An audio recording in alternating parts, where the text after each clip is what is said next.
नक्कीच आज हा इतिहासात लिहिलेला जाणारा क्षण आजच्या दिवशी आपल्याला बघायला मिळतोय। मी नक्कीच दोघांचे रायगड जिल्हा परिषद अध्यक्ष उपाध्यक्ष आज दोघेही आहेत यांचं देखील मनापासून कौतुक करतो। आणि खरोखर जर तुम्ही जिद्दीने आणि प्रामाणिकपणे काम केलं तर त्याचं हे यशस्वी फळ आपल्याला आज बघायला मिळतंय। कारण आम्हीसुद्धा जरी नवीन भारतीय जनता पार्टीमध्ये असलो तरी पण केलेलं प्रामाणिक काम, जुना नवीन हा वाद अजिबात कुठे नाही आणि जुने नवीन हे सगळे एकत्रितपणाने केलेलं काम आणि त्याच्यात घडलेला हा इतिहास आज आपल्याला बघायला मिळतोय। नक्कीच तुम्ही पनवेल पंचायत समिती जरी बघितलीत 16 पैकी 15 जागा ह्या आम्ही आणू शकलो आणि तुम्ही जिल्हा परिषद बघितलं तर 8 पैकी 8 म्हणजे समोरच्यांना भोपळासुद्धा फोडता आला नाही अशा या जागा आज आपल्याला बघायला मिळालं।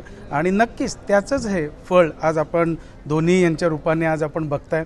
मी नक्कीच येत्या भावी काळात हे नवीन अध्यक्ष तरुण आहेत, माझे वर्गमित्र आहेत, परंतु नुसतं आमचं हे मैत्रीत्व न राहता केलेलं काम, करणारं काम आणि पुढे होणारी कामं ही नक्कीच ह्याच्यापुढे हे अध्यक्ष म्हणून नक्कीच चांगल्या पद्धतीनं पार पाडतील।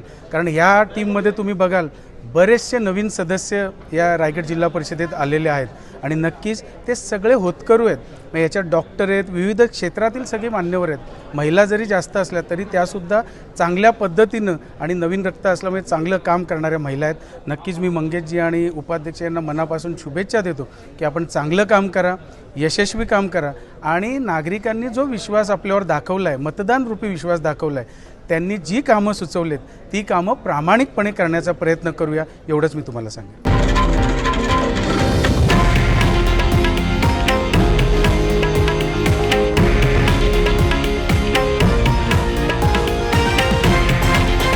हे आहे देशातील नंबर 1 न्यूज नेटवर्क आणि आपण पाहत आहात TV9 मराठी, एकमेव।